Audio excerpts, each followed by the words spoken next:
Right. Thank you so much for joining us. It's another beautiful day, and you're blessed to have Jessica Francisca Colaço in the house.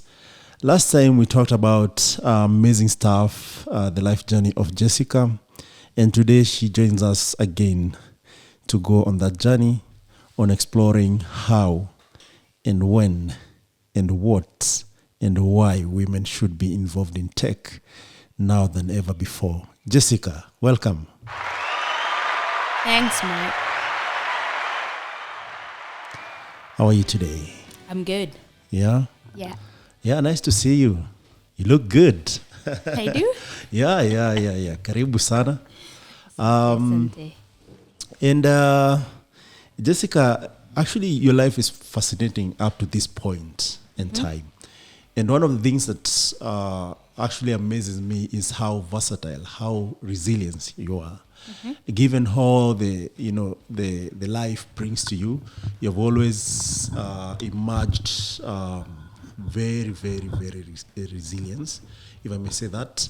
And one of the things that actually I've known even back in the days, which is a decade ago, is that you are the only young lady, very vibrant, very active. When I used to come at iHub sometime, I could always find you interacting with different people, helping at different capacity. And you actually happen to build a lot of stuff around iHub. And beyond that, you're still also building and helping others to build it, right?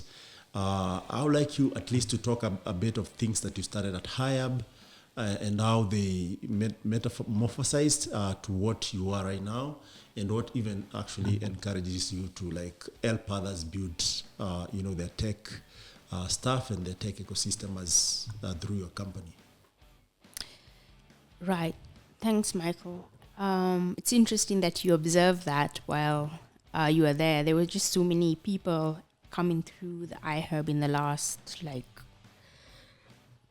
couple of years from 2010 onwards. It was difficult to keep track of the number of people coming through, but we do remember the original community. And when I say the original community from 2010 to 2012 to 13, I mean, that was a solid hardcore community that really helped each other.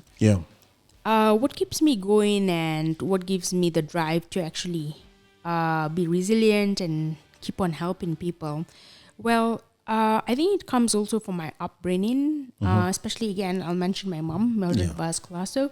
My mom was very kind and gentle and had a very giving nature. So I spent a lot of time with my mom when I was young, growing up, and from high school.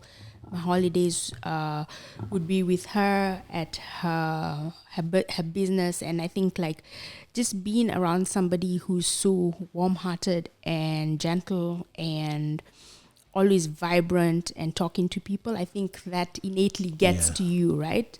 So as I grew up, I think fast forwarding this to my days just out of university, what I'd say is some people have the privilege of being around certain people who have a network, and some don't. And then some people have the ability to do things, but they don't have the ability to actually see their full potential. But others around them are able to. So I don't know whether this is a discernment from the Almighty Himself, the Lord, but I had an innate nature of actually spotting raw talent in a room and just saying, I think that person is actually capable of doing actually X more than they can actually do. So I would just spend time talking to different people. That was the iHub community at that point in time, just getting to know what they liked, and then connecting them to different members within the community and seeing what would sprout out of that. And sometimes a project, collaboration, in terms of a project and maybe actually working together. So the essence of actually, back to your question, how I'm able to actually like keep helping the other person was my ability to become a little more self-aware that I did have the privilege of having a lot of people around me that I could tap into. And just again, my mom pushing me to say, go and talk to the people because they are around you. You're around them every day.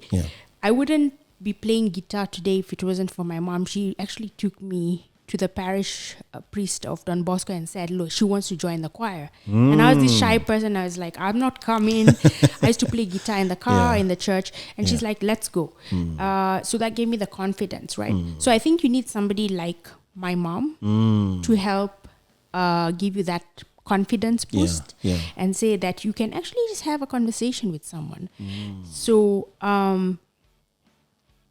while I was at Strathmore as a management consultant, I had Edwin Nyanducha around me, who is like ex-PwC, ex-Deloitte.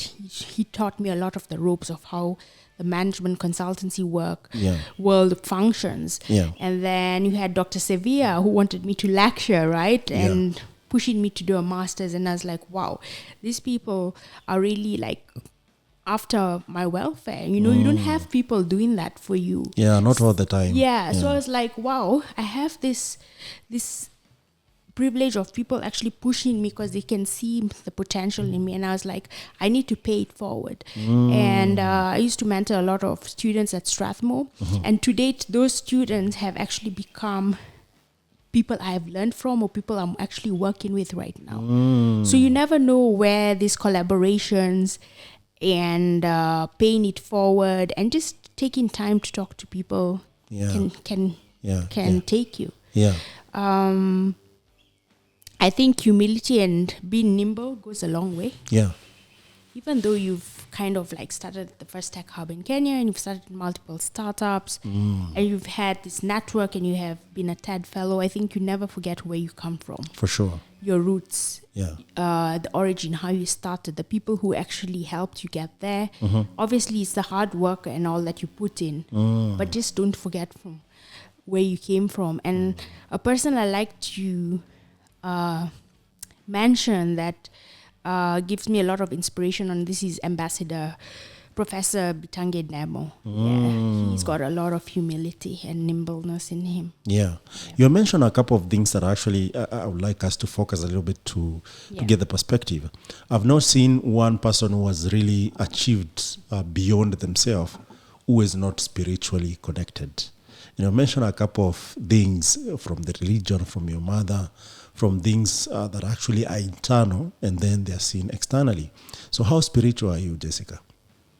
Wow. I would say I'm more spiritual than religious. I do believe that I am Roman Catholic. I was brought up as a Roman Catholic and studied in a Catholic school, Loreto Valley Road.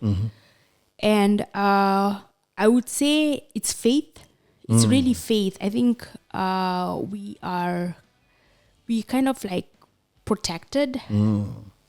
If you believe, Michael, and have that faith, I think that is key. Very Religion important. is a doctrine. Religion teaches us how to go about the ways of observing spirituality. But faith is really important to have. And if you believe in the Almighty, if you believe in God, if you believe that everything around you is created by Him, I think that's the most important. So I encourage people who are trying to find their spirituality is that try to not focus on the religion so much, but really try and focus on the faith part of things. And once you have the faith part, then you're able to understand a little more. And do you think, Jessica, we in this world to also create in one or the other, also contribute in the God's creation that already exists? because I've seen so much confusion at least at the moment, where people rely so much on the religion as opposed to well-being, individual spirituality, where you can discover who you are, your purpose, and serve it fully. Yes. As opposed to where you're confused by what is going at that particular point, Right. Okay. I'll not. I have fallen off like the religious journey. Mm-hmm. Like you fall off. You're a very staunch Catholic when you're in high school and then university, and I think because us playing so much in church for different weddings and things like that, you start questioning. Okay, so why am I a Christian? Why am I a Catholic? So I used to attend a lot of talks at church just to understand, what is Christianity, what is faith, what is the religion, just understanding more about the Catholic or the doctrine or the Roman Catholic doctrine. And then I would have these conversations with my mom, and sometimes would also challenge a bit of the status quo with the Catholic religion. Yeah. That's what I loved about my mom. She was kind of like very inquisitive, open and curious in her thinking as well. And we'd have these conversations and say like, there are all these religions, whether you're a Christian, whether you're a Muslim, whether you're Hindu, and it goes on. Yeah. It's still the same God. At the end of the day, there's only one. there's still the same God, but you are paying, you're adoring Him and you're paying reverence to Him in different ways. So at the end of the day, however you do it, you respect the different groups that the way they actually give respect and reverence to Him. Yeah. And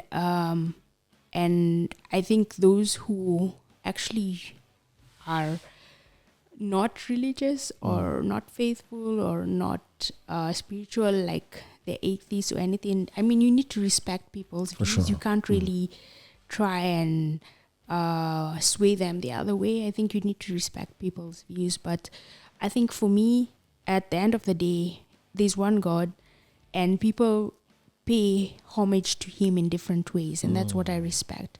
But the spirituality is also, you as a person. Why are you on this earth? What is your purpose in life? Why do you wake up every day to do what you do? And I think what I've realized in the last, probably in the last like 8 years, close to 8 years to 9 years, because I've lost my dad, I lost my granddad, I lost my grandma, I lost my mom, and then a couple of friends in between, like who are a little older than me, a little younger than me, and I'm like, life is too short, Michael. So don't take too long to discover who you are. If you're spiritual, well and good. If you're not, I respect that. But I think life is too short not to be doing anything. You need to get up, wake up, even if you're tired. Live fully. Yeah. And I think I remember when I was in London in 2019, I was standing, there's a picture of me. Actually, it came up on one of the Facebook memories. Activated Facebook recently, so I saw the memory. And I was standing behind the London Eye, and I was like, live life to the fullest. I think I've seen that picture, if I'm not wrong. By the way, why did you deactivate Facebook? So at a point, I actually, not really Facebook. All the social media? 2 years ago, 2.5 years ago, I deactivated all my social media accounts. I deactivated Instagram. I deactivated Facebook. I deactivated Twitter for a while. I only kept LinkedIn because it was the professional connection. And And then I reactivated Twitter because I realized I was actually engaging on certain topics when it came to talent acquisition on Twitter and LinkedIn. So the reason why you ask why I deactivated like the social media accounts is that during COVID, there was a lot of time spent online. And I realized now that you have more time to spend on your computer, I think for me, it was more prudent to spend time on platforms that actually were more less. I didn't want to like engage on platforms with videos, memes, and things like that. I wanted to engage on platforms that could help me learn more. So I was on like different Udemy courses, just trying to learn YouTube as well, trying to learn different baselines, and sometimes you'll go back and see like I actually was doing like cover songs and the baselines to those cover songs, so that actually like replaced. Okay, fair enough. So and then you come back, TikTok is on fire. Are you on TikTok? You know, I got onto TikTok once. And there, I'm just going to hum this song. There was this song. Na, na, na, na, na, na, na. You know that song? No idea. It was like da da da da da da da da da. So it was a really it's almost making sense. It was like 3 years ago, I think, or 2 years ago. Yeah, it was 2 years ago. So I came onto TikTok and I was like, we had gone for a lunch to my godmother's house, and my mom was there with her friend and her daughter. And I was like, okay, let me sign up quickly on TikTok. And we did a TikTok video. And I put it online. I think it's still there, but it's a hidden video. And that was the only time I was on TikTok. But then it was quite addictive because TikTok was quite interesting. It's more for the Gen Zs right now. But Jason Derulo. Yeah. So that's the song Jason Derulo, Helpless Love. And so many people were doing the rendition of it. And challenges.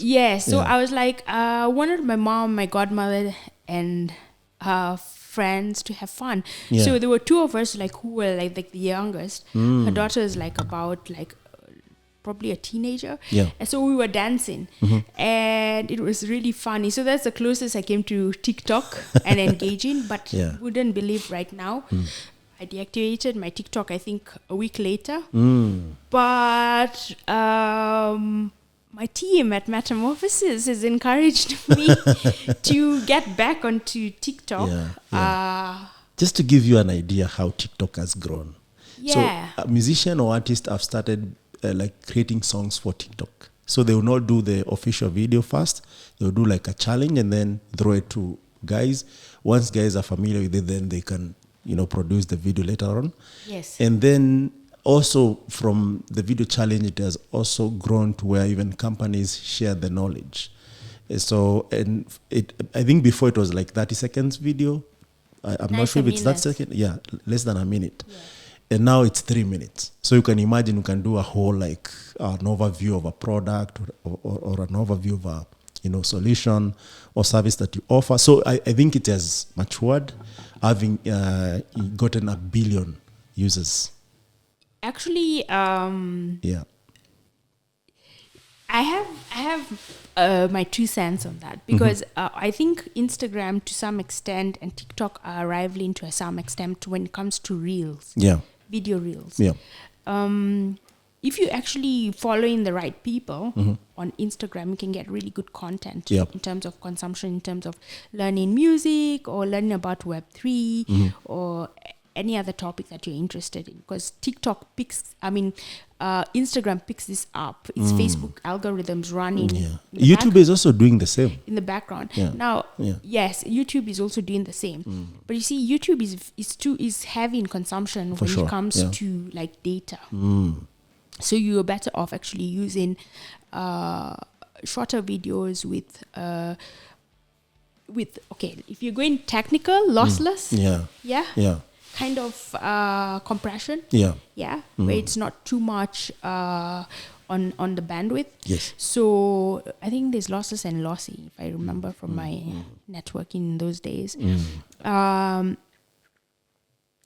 And TikTok also has this interesting videos, like where, you know, if you just want to disengage your mind, you find really funny videos. And then sometimes people have their point of view, but each platform has their user base and particular audience. So far, I still have a preference for Instagram. Okay, I see. Now, there's a reason why I asked you about TikTok. Yes. For me, it's more the tech that is being used there. Some sort of effect, CGIs. I think also they're implementing some AI to some extent, not like fully, but to some extent, whereby one person could be able to like mimic a couple of things or even change and perform as different people, which is not only entertaining, but also opens up to where the tech has come for the last maybe 2 decades or 1 decade rather. Correct. So for me, I'm always curious about this new tech and why there's quick adoption from young guys who are tech savvy. And I ask this, and this is your question. Back when we started maybe doing, coding, building stuff, things like PHP was the language to go to. Java, C, and C# was like the JavaScript of the day. And right now, if you talk about those languages as you speak, you seem like you're ancient. Like, are you talking about Pascal? Like, if someone told you about Pascal back in the day, you'd be like, my man. But Michael, I mean, JavaScript and C++ are still like... Yeah. I mean, Java, no dispute. Java and no C++ dispute. is like still authentic languages. Yes, I agree. But not so many people who want to get into coding who want to start with Java. No. Or C or C++. Why would you? They want to do too JavaScript. Complicated. But there are legacy systems which actually still requires you to do that. But my question was, like, the way tech is changing so fast, what is your take on that? Like, how can we adopt, given that you're in this ecosystem when you're trying to like help people adopt, help people build? How would you say to someone who wants to get into JavaScript but still their legacy system? Someone who is still like you are, like Instagram is for me. But there's the new generation which is like, I love TikTok. It's quite versatile. And I can build something around it. And the thing is, what I've realized is I've not been opposed to being on TikTok. Yeah. And I think just preference. Yeah, the ability to be flexible, I would say, in terms of exploring like what languages can actually help build a solution faster. Yeah. So now if I put my computer science hat on, for me, the language is agnostic. Yes. So what I'd say is, if you want to build a quick MVP, minimal viable product or a prototype, then first to get the solution and the logic right. Yes. And the wireframes and prototypes right. Really, what are you building or who are you building for? Yeah. Once you have that really key and locked in, you can go and engage your developer mind or developers around you and use very quick platforms or frameworks like Python and Ruby on Rails and the likes of JavaScript and all to actually do a really quick mock-up. Yes. So, they call this the min stack and things like that, Man right? stack, Yes, so if you want a really quick web mock-up, you can actually do that. Yes. Now, when it comes to platforms and languages like C++ and Java, we have to remember that these languages are still really important in the corporate world. Yes. Right? Yes. And when I say the corporate world, the likes of the Oracles and the likes of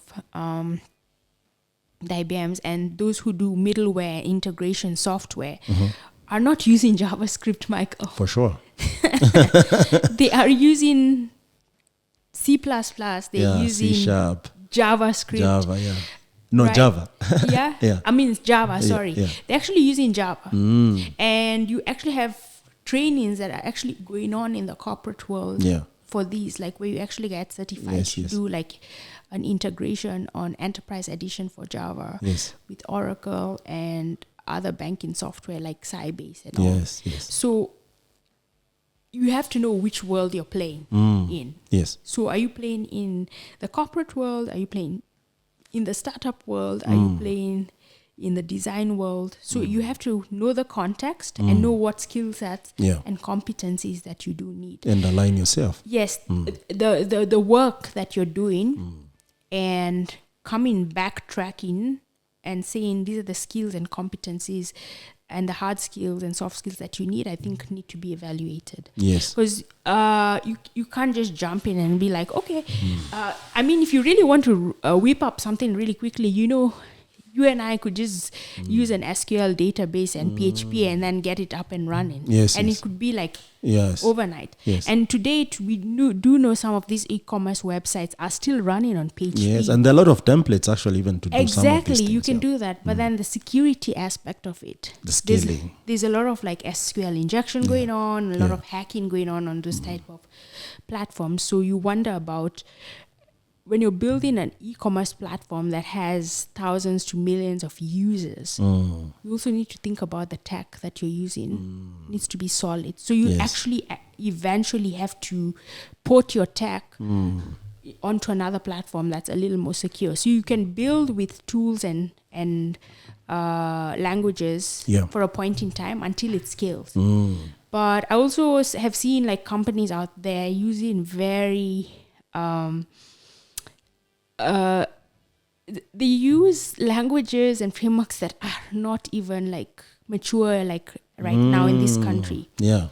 Likes of Elixir, likes of Go. It's really hard to find developers locally who actually well, they're getting there. They're getting there, but we need like, you're being asked for developers who have 8 years of experience. Yes. We have developers who've only built and learned these languages for People still ask for 8 years experience? 2-3 years, yes. What? Yes. I thought portfolio took over that. Like, show me what you can do and then I can decide if you can do what I need you to do. If the companies are actually willing to bring like really talent, I'm not going to say young talent. I'm going to say talent that can be nurtured and talent that can learn really fast, then they're willing to do that.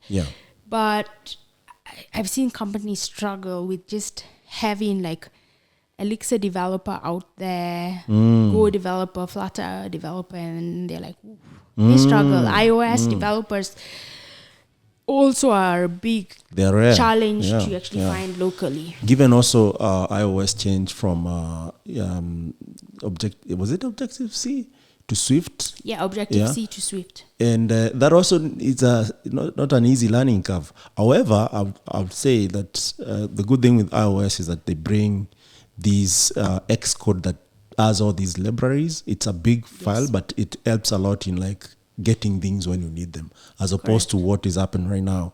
Every time you need to call a library, you have to like search it, install it, and everything is on pause until that is done. So anyway, that might sound biased, but it's interesting that you mentioned like all these libraries and software development kits and things like that. Yeah. So I remember when going to university, I'm being a typical Kenyan. I used to use Notepad. Right? Nice. Remember, because I told you I did like web design and I did HTML coding. Yes, I remember that. I used to do Notepad, and then they're like, "Yo, you can use like the Java SDK, Eclipse."